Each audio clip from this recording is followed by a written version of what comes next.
That's it. And then I've got 1 tin of pineapple that I've sort of crushed down. Ordinary pineapple chunks or rings of pineapple. Just fork down, take out all the juice and spiced up a little bit of mixed spice and a couple of teaspoons of sugar. Just give that a really good mix there. Mix that in.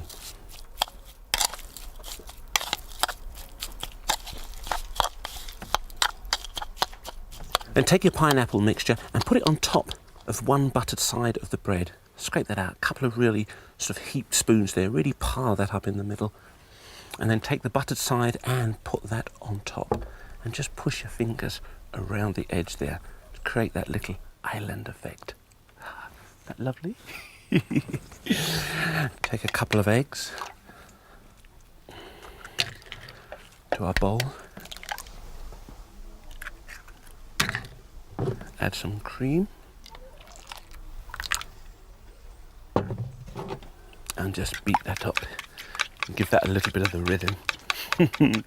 Rhythm, you get a lot of rhythm here in the islands, I tell you. They love their music, they love their food, and I'm not surprised because it's surrounded by these beautiful translucent waters. It's magnificent. There we are now. A little bit more mixed spice. That's it. Then you can add a couple of teaspoons of rum. Make it tablespoons. You could use the pineapple juice that you've extracted from the pineapple, but I think the rum kind of adds something extra special to it. Movie people love to make movies in this island. What about that great Hollywood star, Errol Flynn? It's a lovely story that's told about him. He was cruising down in his yacht to Port Antonio and he got shipwrecked. The old swashbuckler getting shipwrecked in Port Antonio. Lovely. He arrived on the island and he said, hey, this is where I want to live. In fact, he proclaimed that it was more beautiful than any of his women. Let's get our pan onto the barbie there. I'm sitting it on top of nice hot coals there. That's what you want so we can toast our sandwich nice and quickly. All right, now, just add a knob of butter to there. Just melt that down, you can see that. That's it. Just beginning to foam at the edge there. Okay, take hold of your sandwich and drop that inside the egg mixture. Just turn that over there. Make sure it soaks up some of that lovely spicy rummy egg. And then we're just going to slide that in to our pan. Oh, and just look at all that butter foaming up around the edge. That's really hot underneath there. That's what you want. Oh, lovely. You can see all the foam's just beginning to settle down there now. I think it's about time to turn it over. It's been on for about 1.5 minutes there. Let's flick that up. Oh, look at that. Lovely crispy golden top there. It's all, butter's all melted into it. Ugh, how's the coffee? The aroma is a bit special. Oh, lovely. And once all that foaming butter has died down, and you've got a nice golden French toast, just slide that onto your board. Isn't that beautiful? Oh, let's get rid of that. Sprinkle it with a little bit more that mixed spice on top. If you wanted to, you could quite easily use a bit of cinnamon there, and of course a touch more sugar, and all that hot butter would just melt into it. Now back to my ingredients. There's again the 2 Scotch bonnet peppers, 1 whole onion chopped, a 2-inch piece of ginger there, just peeled off the skin and then chop that up. I've got 1 teaspoon of allspice. Now don't get that confused with mixed spice, they're 2 totally different things, and a good sprig of fresh thyme. Just take that, I'm just going to pop that into the blender.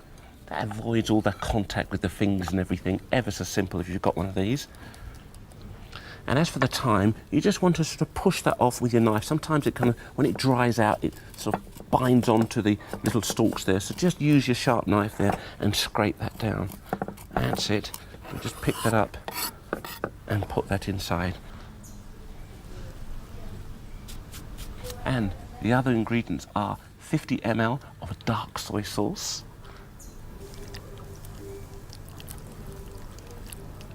and 50 ml of thyme vinegar. Very simple to do. Sprigs of thyme in a bottle, pour your wine vinegar on top, and just let it all infuse together.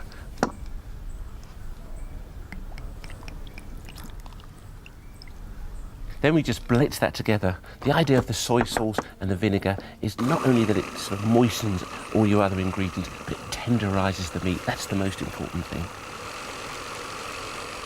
That's beautiful.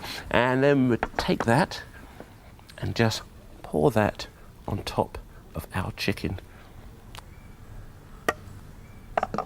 You pick up your palette knife and then work that into your meat. Give your meat a good old rub. That's it. Nice and hot and spicy meat. Yeah, boy. That's it. And turn it over. Don't be frightened to turn that over and really get into those cuts. You know those cuts that you made in the chicken? Work that marinade right down to the bone. That's it. Remember, you want to do this for about sort of 24 hours marinated, maybe even 48 hours, but no longer than that. Otherwise, it starts to break down the meat and you lose all that kind of juiciness and tenderness that you get with your meat. And once you've marinated your chicken for long enough, you pop them on top of your barbecue. Look at those coals. You can see that lovely sort of white sort of dust there that's collected around that coals. That's the indication that it's ready to cook. To get to that stage, once you've lit your barbecue, it's probably going to take anywhere up sort of 40 minutes, maybe even an hour, till they kind of die down like that. And that will avoid it sort of burning. You know, you don't want to burn your meat or fish. Your chicken breast there are going to take about 25 to 30 minutes to cook, and the wings 15 to 20 minutes. That's lovely. Beautiful jerk chicken. And just push that through ever so gently like that. And then we just take that, take our knife, make a small incision there, just open up that pocket and slip that garlic and rosemary inside. And just keep repeating that all over your lamb. Another little slip there, get your finger, open up that pocket there, and this will flavour the entire lamb. And we're just moving along here quite beautifully. Be really generous here. Don't think that you need just to put 1 or 2 little spikes there. Really just fill up your lamb, because the flavour when you carve into it at the end is to die for. That's beautiful. I think that looks a real treat now. You can see plenty of garlic to really give it lots of lovely flavour. I'm just going to drizzle now a little bit of sherry. Yes, indeed.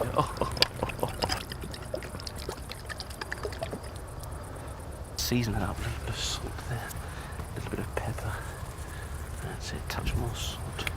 Beautiful. Now, I'm just going to roll that over now. There it is, roll that meat over there and repeat the process on the other side.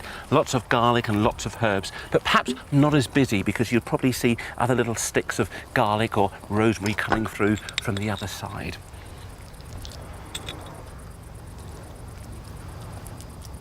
This is looking so good. That's it. Often a lot of my friends come round and they always ask for this. Oh, Ainsley, are you doing that lovely lamb special? I said, yes, indeed, I am. And once again, once you finish that, a little bit more salt and pepper on there. That's it.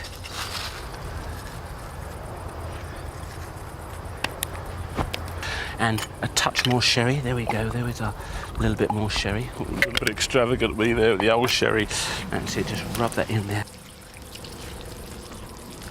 And last but not least, what I've got here is some oil, which I've warmed slightly and infused it with some lemon, lime and orange skin. A few peppercorns into your bottle, and I say that's a bit special.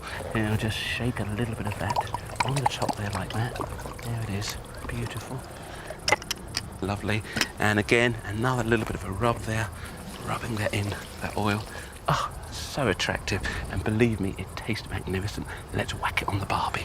And when you lift it up, you might find the odd bit of garlic or something like that dropping out. Don't worry about that. Just bring that over and pop that. Nice medium to hot coals. Like, just ease that on there like that. Give that a little bit of a press down there. A bit smoky, gets the old eyes going. Now we're talking about 35 to 40 minutes here, depending on how big your leg of lamb is. And then the beauty of this is right at the end, you have 3 different varieties of meats because of the thickness. You have a bit of rare, you have a bit of medium, you have a bit of well done. everybody is satisfied.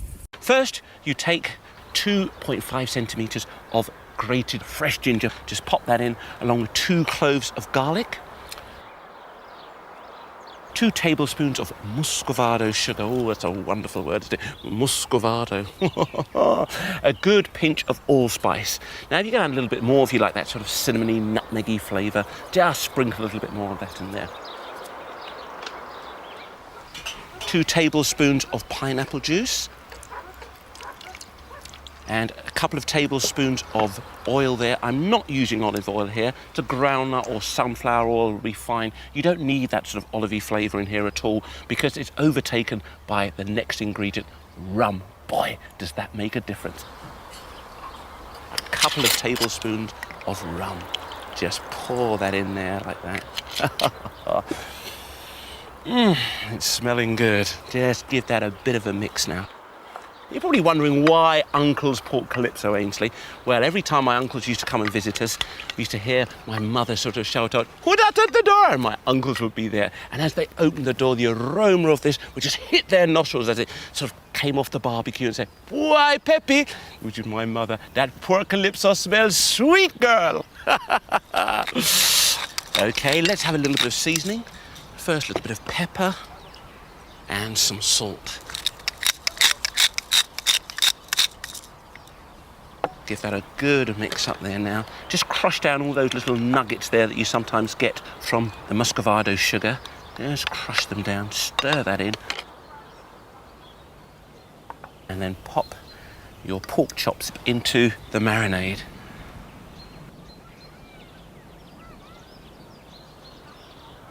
That's it, really push that down, turn them over.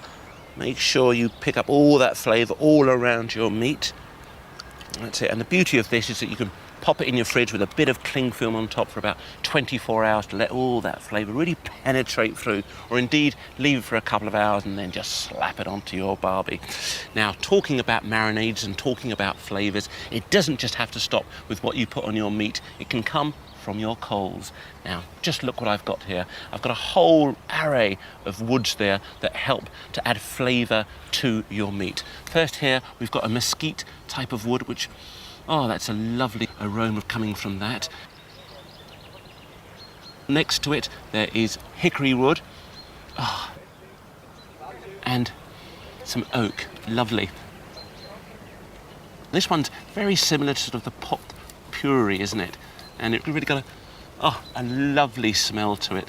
You can just sprinkle them on your coals and fill the air with gorgeous aromas. All of these are available in little bags or tubes at your supermarket or your little sort of hardware corner shop.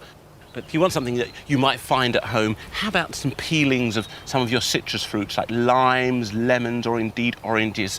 I'm just going to throw a few of those onto my barbie to give it a lovely flavour. I'm going to put in some robust herbs like rosemary, perhaps even a bit of thyme. That's another sort of very tough, resilient herb. And they will flavour your meats or fish or vegetables beautifully. Excellent. Now, let's pop on our pork chops. Just let them cook about 6 or 7 minutes each side. Delightful. Now, with this marinade here, you don't just want to discard it. You really want to use it as a basis, basting it on top of your meat throughout the course of the cooking. You'll just have your pasting brush, and every now and then you can just turn them over, about 6 or 7 minutes each side, just sort of pasting as you go to get all those lovely flavours. In fact, let's drizzle on a little bit now. There we are. What I've got here is a pound of mincemeat, nice moist lamb mince there. I'm going to add to that 1 chopped red onion. Just chop it up fine. You don't really need to worry about it sort of being sort of finely chopped into equal pieces. I've also got 1 handful of basil there. Just sprinkle that in. Oh, look at that. And the smell of fresh basil is wonderful. And then I've got here a nice couple of cloves of garlic again. All of that goes inside. Oh, the neighbours will be smelling this over the fence, I tell you.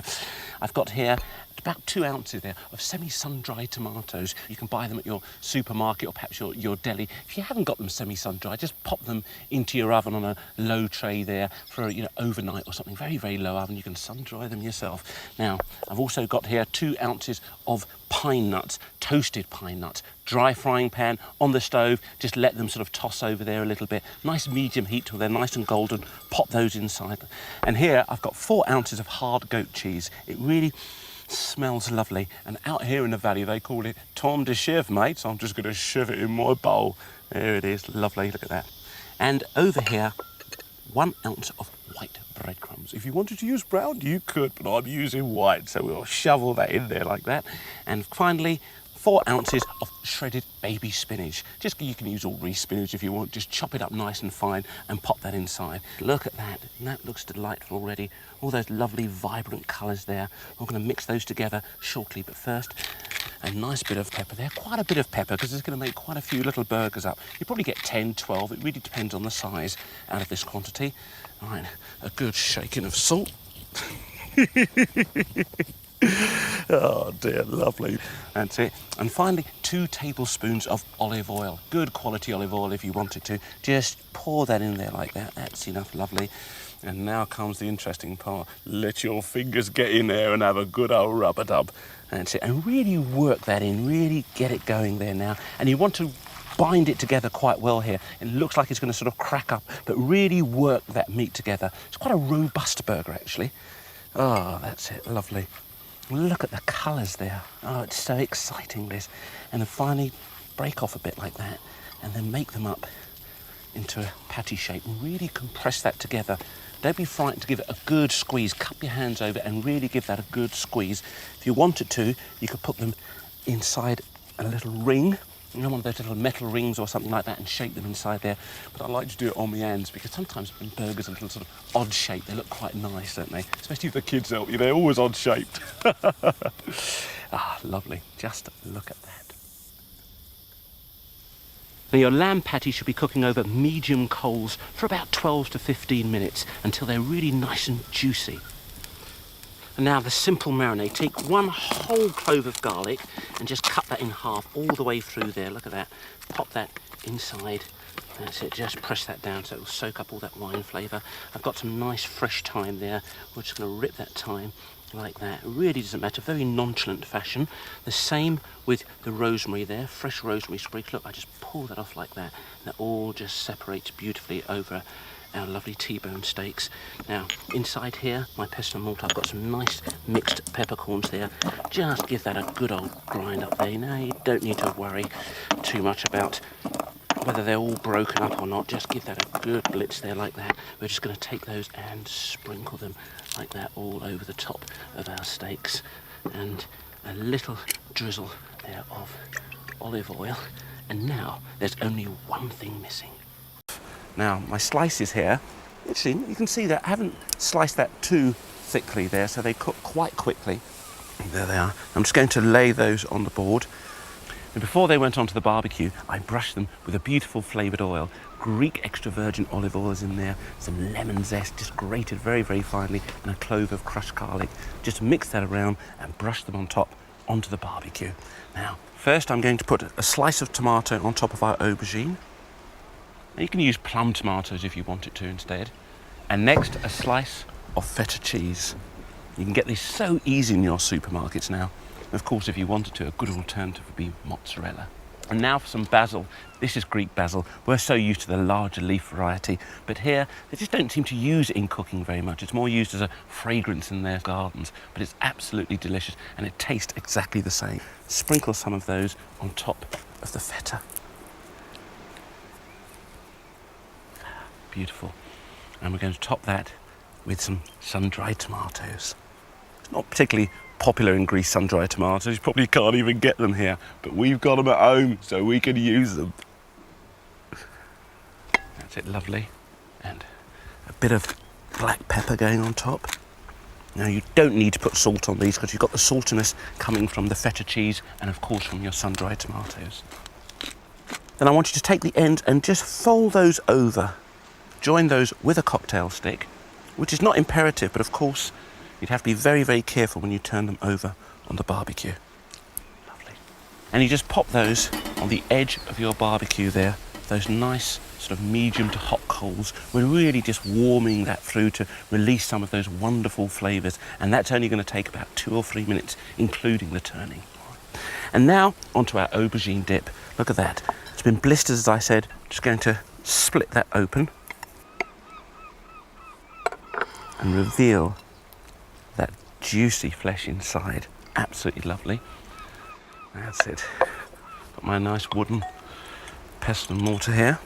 Just going to pick that up and scrape that into the pot there. You can see a few of those little black bits might go with you. You can pull those out, but it all adds to all the sort of flavour and everything.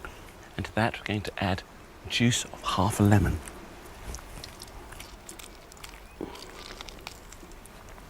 Then we drizzle in some virgin olive oil. That's it. Lovely. A clove of crushed garlic.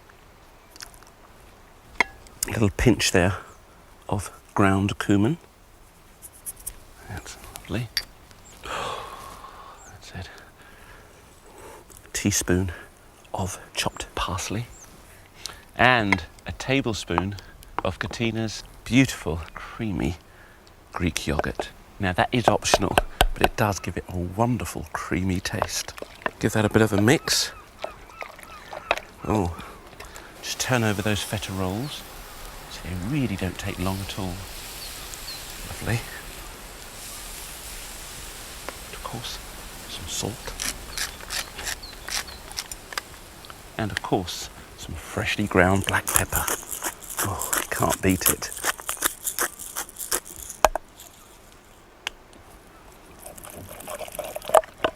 Give that a good mix in there now, that seasoning, combining those flavours. And so often at home, the taram masala or the hummus is the one that you go out and buy. But out here in Greece, this aubergine dip really is very, very popular. What we're going to start off with is 1.5 packs of chocolate here. How about that? All of that broken up in there. There we are.